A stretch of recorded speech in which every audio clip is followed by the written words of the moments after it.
Blue and Green is a really gorgeous jazz ballad from Miles Davis's album Kind of Blue.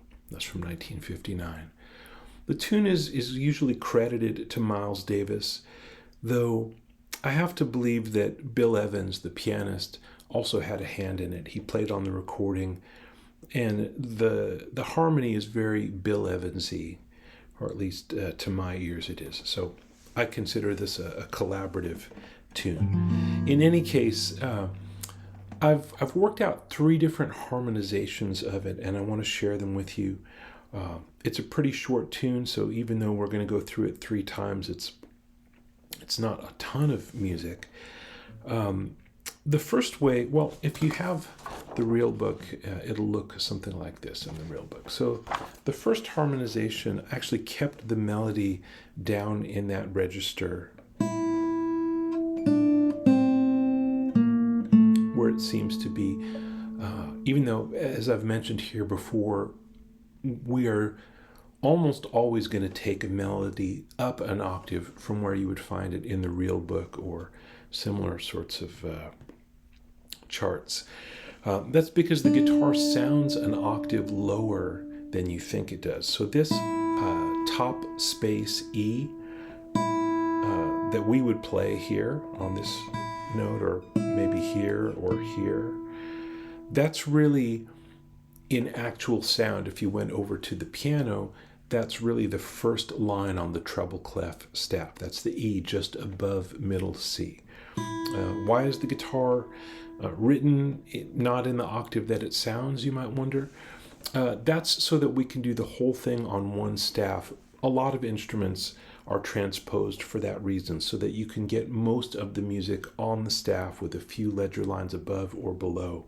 If you wrote guitar where it really sounds, you'd either have a lot of ledger lines below the staff sometimes, or you'd have to write it more like piano music where there's a bass clef and a treble clef. So there you go. So, but just to see what happens, I wanted to harmonize it in this low register and also use open strings wherever I could. So I'm going to play this freely, not in strict time. That's the first chord. It's a G minor 7 with E on top.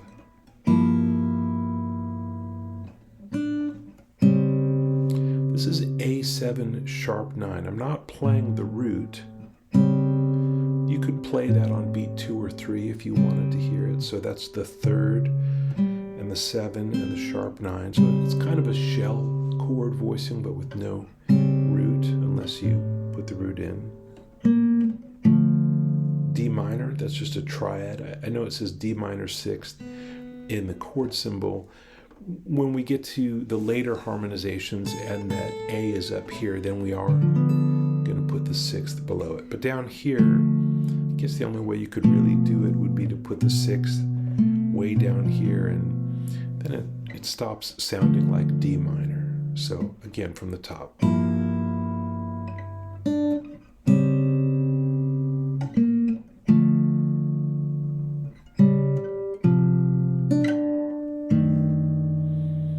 And here, this is F7 flat 9. I've got the flat 9 way down low. That's a neat sound. You might not want to do it if you've got a bass player playing F. You might not want to play that low G flat, but if you're by yourself, it's a lovely sound. And then that leads us right to this B flat major 7 with E in the melody. And then this is the exact same as this as far as what the notes are, but I just wanted to show you that there's another way you could play it. And this one is, movable. This one has an open string in the middle, so we're kind of stuck using it in open position. So this is the A7 sharp 9 on the second system down. D minor with G in the melody, so we just play not even a triad, just the root and 3rd and then the melody. This is E7 flat 13 flat 9. We don't have a flat 9 in this voicing. You could put one in here, I suppose. That's not bad. But this sounds more balanced and round to me. I said flat 9 in the chord symbol again because sometimes we do want to have that sound when the melody is up high.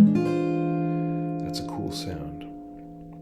But for now, it's just really E7 flat 13.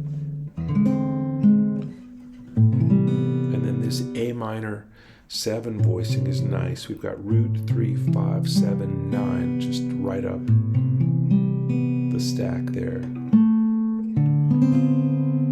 And then this D minor 7 with the F in the melody.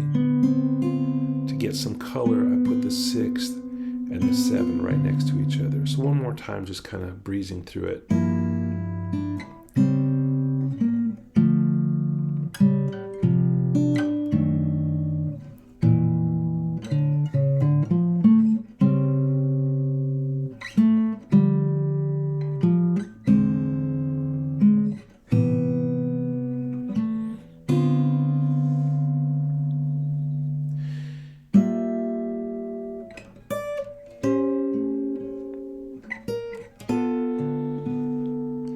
In this second harmonization of blue and green, we're going to use shell-chord voicings. Those are 3-note chord forms, and then we're going to play the melody on top. I've talked about shell-chord voicings in some other lessons here. I want to do a quick review just now to just make sure everyone's on the same page. So shell-chord voicings, there's really 2 important things that you need to know. They're 3-note forms with just the root, 3rd, and 7, or sometimes 6. I'll get into that one once we're playing blue and green. So root, 3, 7, or sometimes 6. And then there's a particular way that I organize them on the guitar with thinking about the guitar as 3 pairs of strings, each with a particular role. So the bass note, the root note, is going to be on string 6 or 5. The 3rd and 7th are going to be on strings 4 and 3. And then we'll use strings, the 2 and 1, to add some color, like if this is C major 7, shell voicing root 3, 7, for example, you could add 9 up here on the 2nd string, or you could add a sharp 11 on the 1st string. You could have both of those notes. For a tune like blue and green, shell chords can be a really useful way into a chord melody arrangement. Because these shell voicings are kind of spare sounding, they don't give you a lot of color, but the melody notes in blue and green happen to be really colorful tones. Like we've got G minor 7 with this 6 or 13. So that sounds beautiful. A7 with the sharp 9 on it. That's just the 5th of D minor 6th. So that's a case where we've got 6 instead of 7. That's just how the tune is written. In the real book, it might even say D minor 7 on that 3rd chord, but if you listen to the record, the quality of that chord is more like a minor 6th. So that's what I've done here in this arrangement. When the root of a shell is on the 6th string, then we're going to skip the 5th string and go root 7, 3.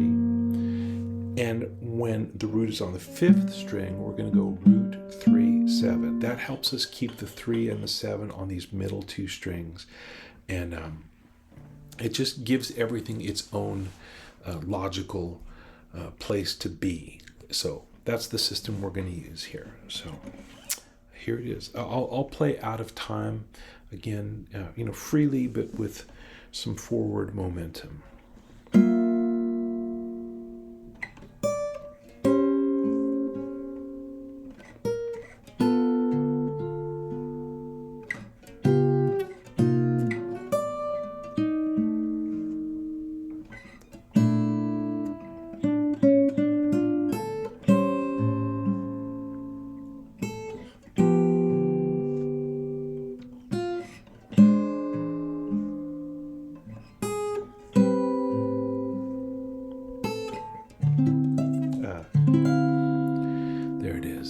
Now, this last chord, I've broken the rule a little bit on shell voicings, and I'll tell you why.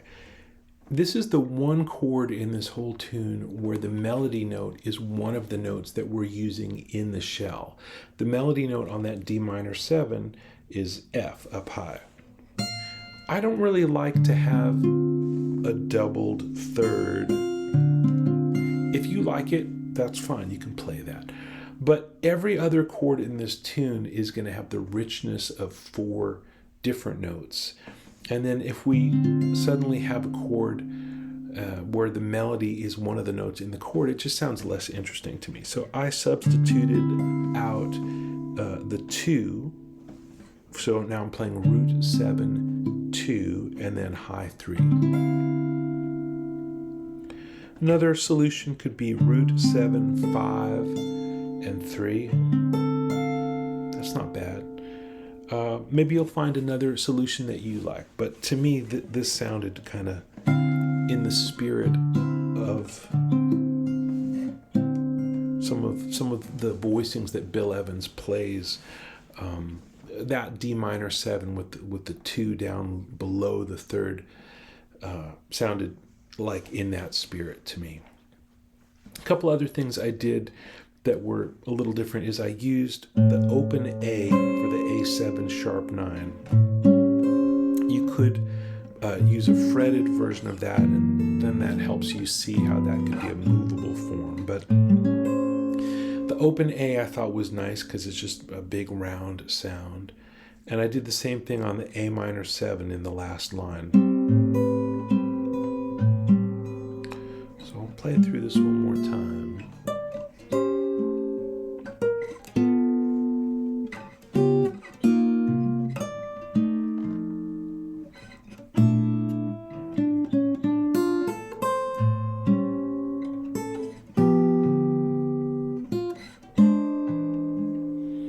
Suppose if you wanted, you could use that low E on the E7.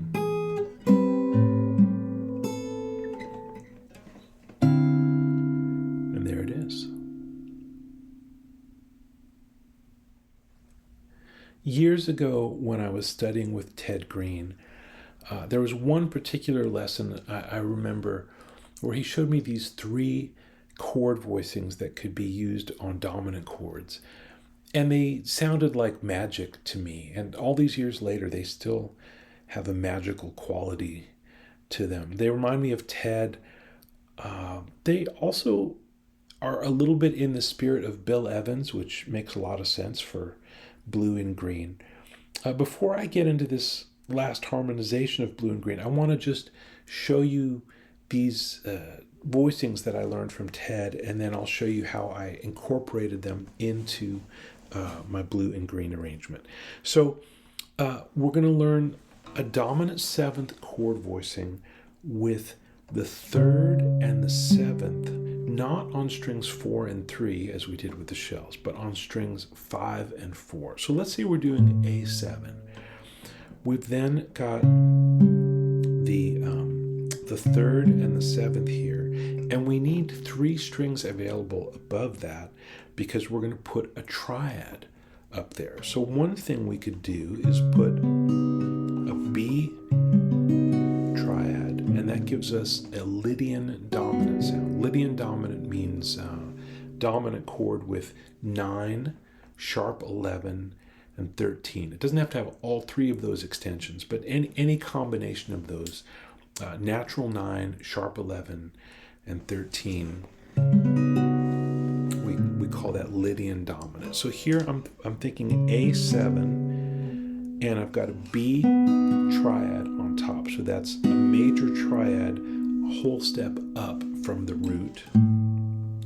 And the fingering is a little tricky. I'm actually getting all 3 strings, believe it or not, strings 5, 4, 3 with a flattened middle finger.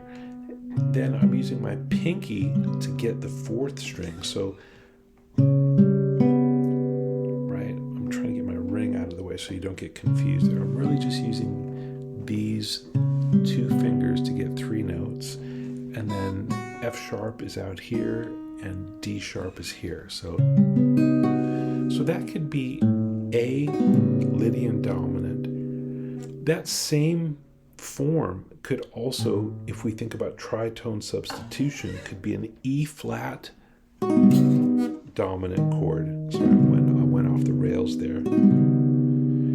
Just for fun, I'm going to take this up a half step so I can use this low open E. So now I've got this sound.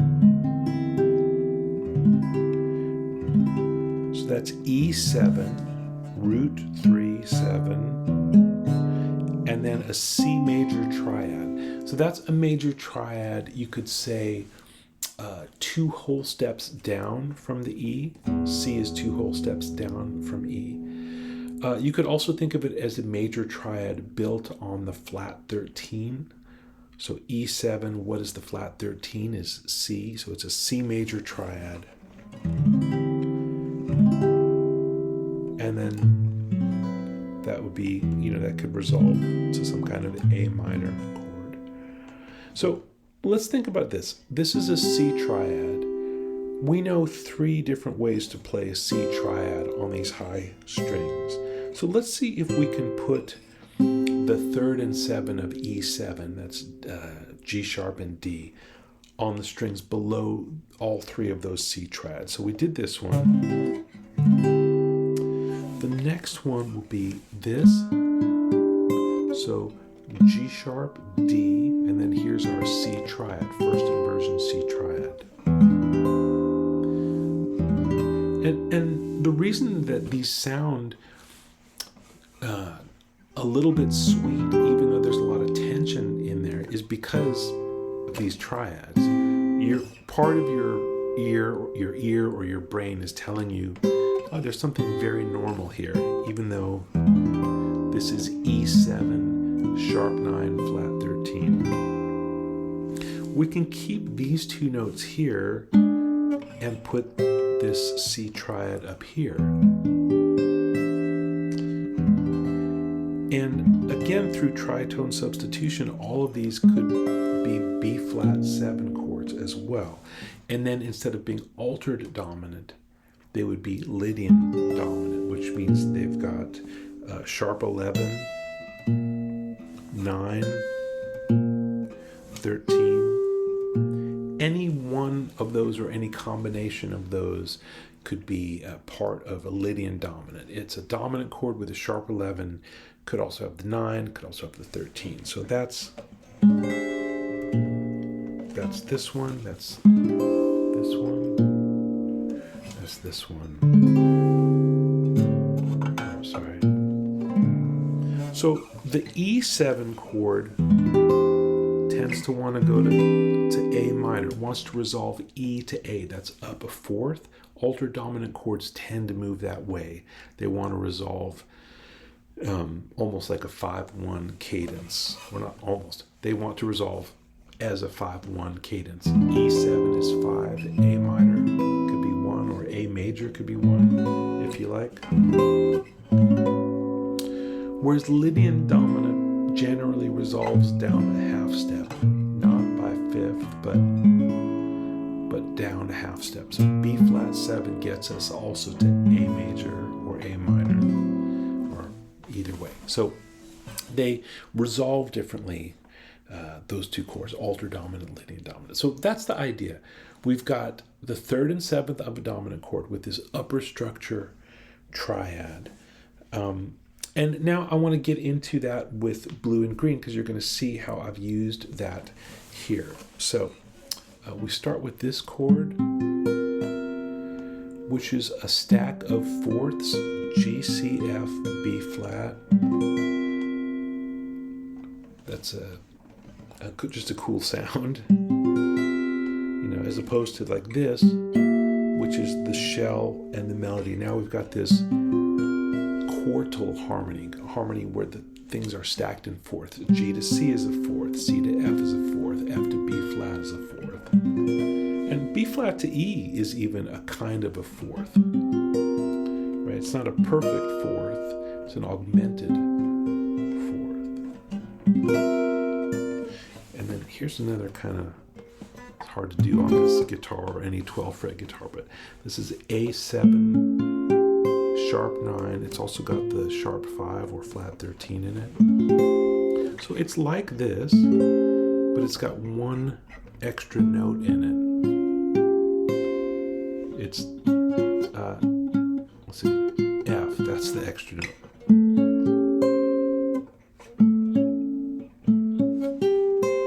That note on the 3rd string is the new one. And then D minor 6, no root, but yeah, that would be the root. I mean, there's a root in the voicing, but it's in the kind of the middle, so you don't hear it as a root. Now, this D flat 7, flat 5, or you could say sharp 11, that's one of these Ted Greene magic voicings. So we go from D minor 6,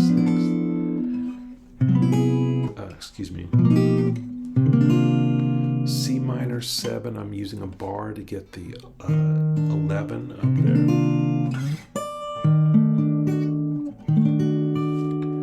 This is another kind of related to these Ted chords, because there's a triad here. It's creating a lot of tension, but it's also just a pretty major triad. Let's see. Here's another kind of quartal voicing. We've got D, G, C. That's a stack of fourths.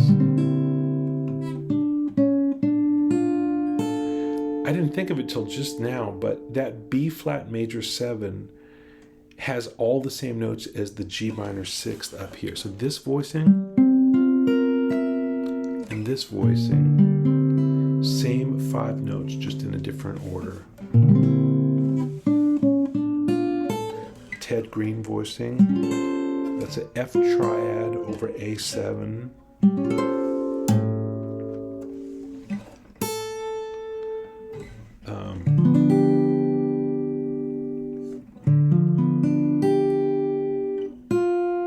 Another Ted voicing. That's a C triad over E7.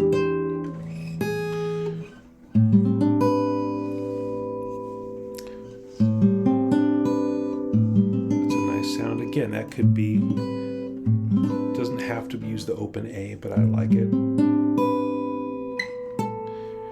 And then here we're going to use that same difficult voicing with the 9 in it, but we're also going to use the open B now.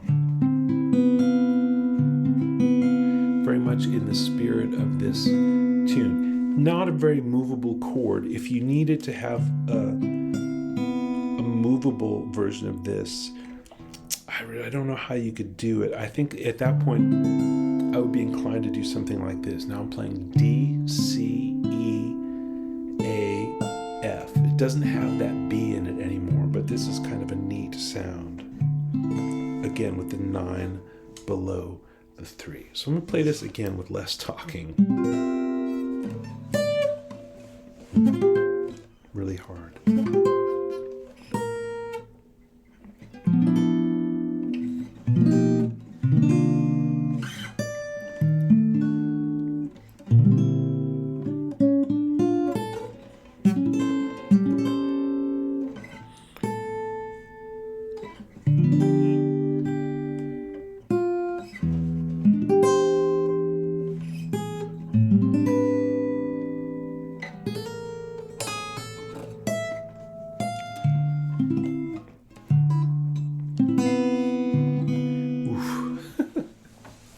So, not easy, but that's oftentimes these richer voicings require